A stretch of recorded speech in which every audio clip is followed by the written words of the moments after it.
আমরা যখন ছোট ছিলাম তখন এই বড় হয়ে যাওয়া ব্যাপারটাকে না খুব ডিফারেন্ট মনে হতো। মনে হতো যারা বড় তাদের বোধহয় লাইফে সব কিছু got figured out. They have a very clear direction, stable একটা লাইফ আছে, they have everything certain. But actually যখন বড় হয়ে গেলাম না, something strange happened. It's not that we are not there, but something is just unfamiliar. শুভেচ্ছা। আমি আবরার, পেশায় একজন মার্কেটিং প্রফেশনাল, লেখালেখি কার্পোরেটের সাথে যুক্ত আছি দীর্ঘদিন ধরে। আজকে অনেক দিন পর একটা ভিডিও করা।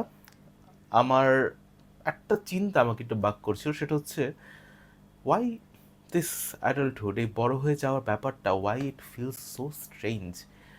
আমি জানি না এটা কি জাস্ট আমার একার এরকম মনে হয় নাকি আপনাদেরও মনে হয়। সো এটা নিয়েই বেসিক্যালি আজকের ভিডিওটা। আমি ৯০-এর দশকে বড় হওয়া একটা মানুষ, 90s কিড বলা যায়, রাইট? সো এবং ৯০ দশকে না জিনিসপাতি আসলে আহ, খুব সিম্পল ছিল। Not necessarily easy, just simple. আমাদের অনেক বেশি অপশন ছিল না, ট্রু, বাট খুব বেশি ডিস্ট্রাকশনও ছিল না। এবং সামহাও যে অল্প কটা জিনিস ছিল আমাদের জীবনে, দ্যাট ফেল্ট মোর মিনিংফুল। কীরকম বলি, ধরেন আমার বড় খালা, উনি কানাডা থাকতেন, এখন ওখানেই থাকেন। বাট সো যেটা হতো, আমাদের জন্মদিন উনি মাঝে কার্ড পাঠাতেন, হ্যাপি বার্থডে লেখা একটা কার্ড। এবং এই কার্ডটাকে ঘিরে না বেশ একটা বড় আয়োজন, একটা ভালো লাগা কাজ করতো, যে একটা বড় করে একটা কার্ড পাঠিয়েছে, দেখি কার্ডটা কেমন। সেখানে কোনো ডিজনির যে ক্যারেক্টারগুলোদের ছবি থাকতো, বড় খালার লেখা কিছু চিঠি থাকতো, শুভেচ্ছা বাণী থাকতো জন্মদিন নিয়ে। খুব না ভাল লাগতো। এবং যেই খামটাতে করে আসতো, সেই খামের স্ট্যাম্পগুলো আবার আমরা জমাতাম। আমাদের হবিগুলো খুব সরল সোজা টাইপের ছিল, মানে ভেরি স্লো কাম টাইপের একটা হবি। বই পড়তাম অনেক, হুমায়ুন আহমেদ, জাফর ইকবাল, তারপর সত্যজিৎ রায়ের, হুম, আহ, সুনীলের কাকাবাবু। মানে মনে হয়, এখনও মনে আছে, কাকাবাবু বনাম চোরার শিকারি পড়ছি, আর এক টানা টানা উত্তেজনায়, মানে এক টানে বই শেষ করে ফেলছি, রাইট? তারপর হিমুর হাতে কয়েকটি নীল পদ্ম বললাম, টুকি এবং ছায়ার প্রায় দুঃসাহসিক অভিযান, তারপরে ফেলুদা, এবার এবার কাণ্ড, যত কাণ্ড কাঠমান্ডুতে, সরি। সো কি টান টান উত্তেজনা মনে হতো। বাট এখন মনে হয়েছে না, comparing to the hobbies that we see this days, যারা এখনকার সময় আমাদের ওই বয়সটার বয়সীরা, তাদের যা যা অ্যাক্টিভিটিস দেখি মনে হচ্ছে না আমরা মনে হয় স্লো টাইপের, ঢিলা টাইপের ছিলাম। বাট খারাপ লাগতো না আসলে, এই অল্প কয়েকটা জিনিস, এই যে টুকটাক বই পড়া, আর অত তো কন্টেন্ট অ্যাক্সেস ছিল না, সিরিজ টিরিজ বা মুভি টুভি অত বেশি ছিল না তখন। সো যেটা হতো যে বই পড়ার ভেতরেই আমাদের যা কল্পনা, ভিজুয়ালাইজেশন ওটার মধ্যে ছিল। গান করতাম, গিটার বাজানো শিখতাম। এবং যেটা বললাম আসলে, জিনিসপাতি তত অ্যাক্সেসিবল ছিল না। আহ, আমার মনে আছে যে আমি যখন প্রথম গিটার কিনি, অনেক অ্যান্টিসিপেশন, প্রোক্রাস্টিনেট করার পরে তারপর একটা গিটার কেনা, অনেকদিন টাকা জমিয়ে আমার নানু আবার কিছু টাকা অ্যাড করলো, এভাবে গিটারটা কেনা। এবং আমি একটু ভালো ছাত্র, মিনমিনা টাইপের একটা ছিলাম ওই বয়সটাতে। সো আমার বোন, আমার কাজিন, তারা গিটার শেখা শুরু করেছিল। আমি সাহস করে বাবা আমাকে বলতে পারি না যে আমারও তো আসলে গিটার শিখতে ইচ্ছে করছে। যদিও মিউজিক নিয়ে আমি আরও অনেক বেশি মোটিভেটেড ছিলাম যে মিউজিক করব। হ্যাঁ, বন জোভি, মেটালিকা, আয়রন মেইডেন ইত্যাদি নিয়ে খুব ইন্সপায়ার্ড ছিলাম। বাট বাট যখন হলো না, মানে এই যে গিটার যে কিনে ফেলার ব্যাপারটা, অনেক আস্তে ধীরে টাকা পয়সা জমিয়ে চিন্তা ভাবনা করে তারপর কেনা হলো। আর এবং গিটারটা যে খুব দামি গিটার তা না, সিগনেচার টোপাস গিটার মনে হয়, অ্যাকোস্টিক একটা বেসিক গিটার।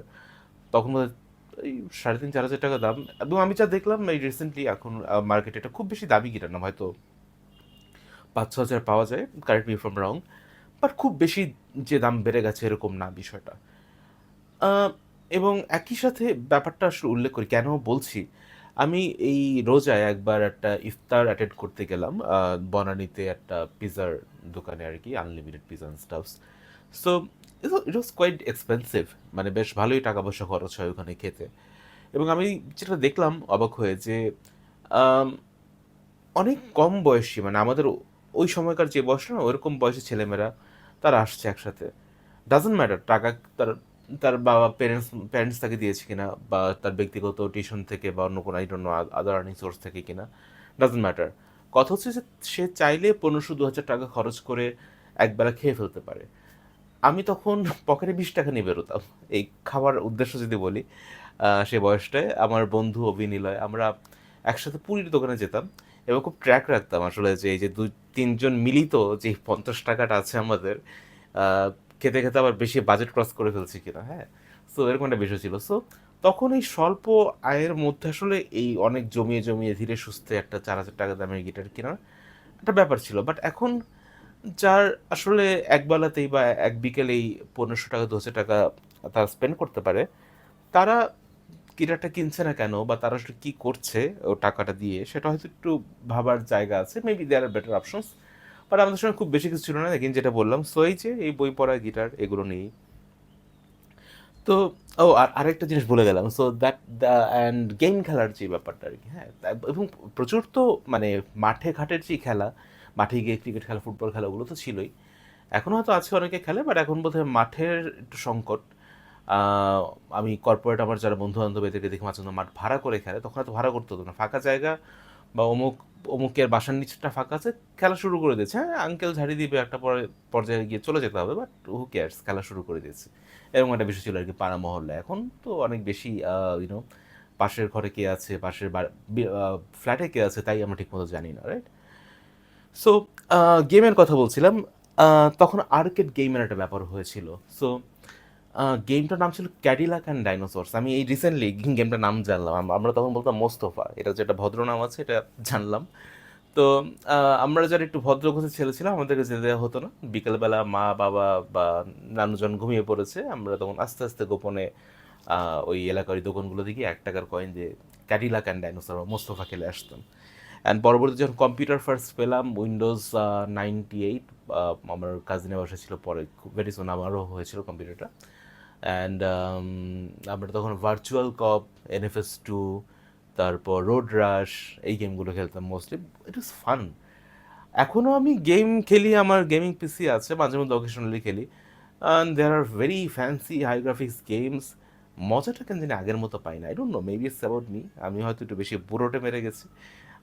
বাট ভার্চুয়াল কপের মজা কেন জানি আর কোনো শুটিং গেম এরকম পাই না। সামবডি হেল্প মি, একদম মুখস্থ হয়ে গেছিল আর কি কোনটার পর কোনটা। এক গেম যে কতবার ওভার করেছে I have no clue, but কেন জানি ওই excitement. Is it about just age or that time? I don't know. I don't no.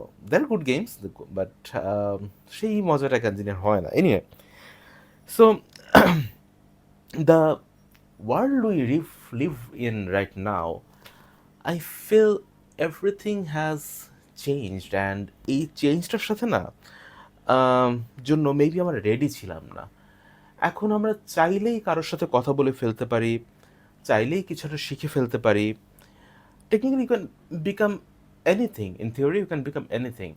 And এই যে কারোর সাথে কথা বলে ফেলার ব্যাপারটা, আপনারা যারা ওই যুগের মানুষ, আমাদের সময় প্রেম ভালোবাসার একটা ব্যাপার ছিল। চিরকুট, চিঠি লেখালেখি, তারপরে তার বাসার নিচে গিয়ে দাঁড়িয়ে থাকা, কখন তিনি বারান্দায় টুকি দেবেন, হ্যাঁ?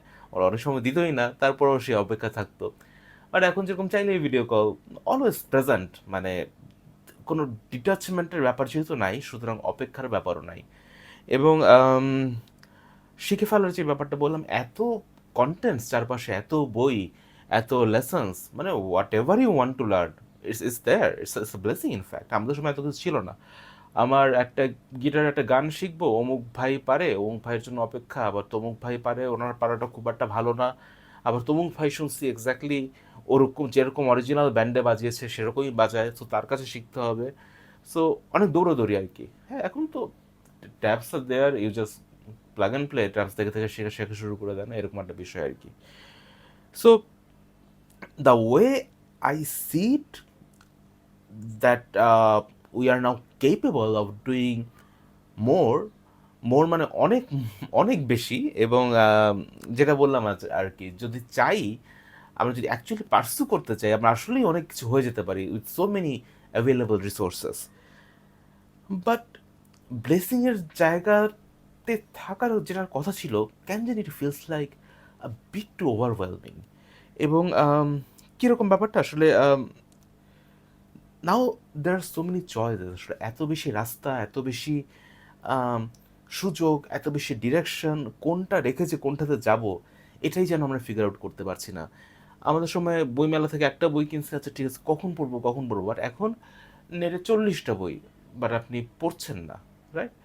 এখন আগে একটা দিন শুক্রবার মুভি দেখাবে, ঠিক আছে, ওই দিন খেয়ে দিয়ে আগে আগে লাঞ্চ করে চুল টুল আছে রেডি, মুভি দেখতে বসবো, শ্রেষ্ঠাংশে শাবান আলমগীর।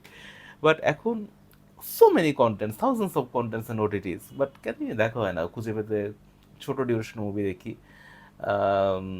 সিরিজ টিরিজও চেষ্টা করি, মিনি সিরিজ, সময় হয় না, আম, বা ধৈর্য হয় না, আই ডোন্ট নো। সো এই ব্যাপারটাই না আমি আসলে বোঝার চেষ্টা করছিলাম যে এত যখন অপশন, কেন আসলে আমরা অপশনটা ইউটিলাইজ করলাম না, and why things started to feel so overwhelming. And I came across this study or this term, the paradox of choice. So এটা যেটা বলছে যে the more options we have, the more anxious and less satisfied we feel. And maybe that's what exactly is happening to us. And আমরা যেই সীমাবদ্ধতার পৃথিবীতে বড় হয়েছি, এবং এখনকার যে পৃথিবী যেখানে আসলে আপনার there are thousands of options, strangely it doesn't feel like freedom. কেন যেন এই সীমাবদ্ধতার পৃথিবীটাতেই আবার ফিরে যেতে ইচ্ছে করে। And at the same time আমরা এখন constantly connected and we see what everyone else is doing all the time. So এটাও আমার যেটা মনে হয়, আমরা যখন অনেক বেশি অন্য কারো জীবন এক্সপোজড হয়ে যাই, তখন আমাদের নিজেদের জীবনটা আর ভালো লাগে না কেন যেন। আমরা নিজেদের জীবনটার দিকে আর তাকাতে পছন্দ করি না, কেবলই একটা তুলনার যোগ্যতা যে অমুক তো এই ছুটিতে থাইল্যান্ড গেল, আমি এই ছুটিতে আমি ছুটিই পাইনি, অথবা আমার এই ছুটিতে কক্সবাজার যেতে হবে। আগে ব্যাপারগুলো ছিল না, ইট ওয়াজ অ্যাবাউট মি। আমার মি টাইমে আমি যতটুকু করছি, যা আমার আছে আমি তাই নিয়ে খুশি। আমার বন্ধু গরমের ছুটিতে I don't know Papua New Guinea গেছে, আমি গরমের ছুটিতে সত্যজিৎ রায় পড়ছি, fine, I'm okay with that. আমার বোম্বে সুইটসের চানাচুর আর সত্যজিৎ রায়ের ফেলুদা সমগ্র, গুড এনাফ। মানে এই কম্পেয়ার করার ব্যাপারটাই আসে না। এবার যখন আপনি কনস্ট্যান্টলি দেখতে থাকবেন না একটা চোখের সামনে, আরে অমুক এই করে ফেললো, আরে তমুক এই করে ফেললো, আরে এরপরে ও দেখি অমুক তরতরি এগিয়ে যাচ্ছে, তখন না আপনি না চাইলেও মনের মধ্যে তুলনার যোগ্যতা চলে আসবে, আমি কি করছি। এবং আপনি করছেন কিছু না কিছু তো অবশ্যই করছেন এবং উল্লেখযোগ্য, কিন্তু আপনার মনে হবে আপনি কিছু করছেন না, অ্যান্ড নিজেকে ইনফেরিয়র মনে হবে, একটা তুলনার মধ্যে থাকবেন কম সারাক্ষণ। So maybe that's that's something যেটা আসলে ব্লেসিং হতে পারতো, ব্লেসিং হওয়া দিয়ে শুরু হয়েছিল, but eventually it ended up being a curse maybe. And so যেটা বলছিলাম যে অ্যাডাল্টহুড যেটা স্টেবল হওয়ার কথা ছিল, একটা সার্টেন কিছু হওয়ার কথা ছিল, মেবি আমরা যেভাবে অ্যাডাল্টহুডের ব্যাপারটা ভেবেছিলাম সেই অ্যাডাল্টহুডটা আমরা পাইনি। And because rules have changed. এবং আমার মনে হয় আমরা যারা ওই 90-এর দশকে বড় হয়েছি, we never got the chance to actually get prepared for it, you know. এবং আমরা ধরেন ধৈর্য ধরতে শিখেছি, কখন একটা চিঠি পাবো, কখন পরীক্ষার একটা ফল বেরোবে, কখন অনেক অপেক্ষার পর কখন হাতে একটা গিটার পাবো, একটা গেমের সিডি পাবো। বাট এখন যেই পৃথিবী, এই পৃথিবী হচ্ছে যার গতি আছে, যে গতিশীল তাকে বেশি রিওয়ার্ড করে, যে ধৈর্যশীল তার ওই গ্রহণযোগ্যতা বোধহয় বর্তমান পৃথিবীতে আর নেই। এবং everything is so instant right now that it's harder for anything to feel truly valuable. কোন সব কিছুই কেমন যেন টেম্পোরারি, সাময়িক, মানে কন্টেন্ট আর ফিল হয় না কেন যেন কোনো কিছু নিয়ে। হ্যাঁ, and so if you feel bad about it, I want to tell you that you are not the only one, and I want to tell you as well that maybe it's not us. আমরা বড় হতে হতে পৃথিবীটাও কেমন যেন change হয়ে গেছে, পৃথিবীটাও বোধহয় খুব তাড়াতাড়ি বড় হয়ে গেল। পৃথিবীটা এর আগে বড় হচ্ছিল, আস্তে আস্তে বড় হচ্ছিল। আমাদের জেনারেশনটা, আমরা বোধহয় এমন একটা ভুক্তভোগী জেনারেশন যাদের সময় পৃথিবী হঠাৎ অনেক বেশি তরতরিয়ে বড় হয়ে গেছে, আমরা সেই গতির সাথে আসলে তাল মেলাতে পারিনি বা পারছি না। হ্যাঁ, so yeah, the way I see it with all these options, all this connectivity, um, availability of things, maybe these are blessings, maybe these are good things, but and I hope someday I'll be able to learn, we'll be able to learn that how to utilize this, how to utilize these blessings, how to ignore things that should not matter. আমরা যে পৃথিবীতে বাস করছি, where everything is readily available, where we can have everything, what truly matters to us. Again, I hope we together we can get these things figured. And by the way, if you are into this kind of I don't know, nonsense, this kind of uh, philosophical journey or reflections on life, maybe this channel is for you. It's a very new and small channel, so do subscribe, and so that we can stay connected. And maybe আমার next video হয়তো আপনার ফিডে YouTube suggest করবে. So yeah, let's try to explore life together. Do comment, let me know if you feel the same or how you are coping with this adulthood and stuffs, and would love to hear from you. So thank you. আশা করছি খুব শীঘ্রই দেখা হবে পরের কোনো ভিডিওতে.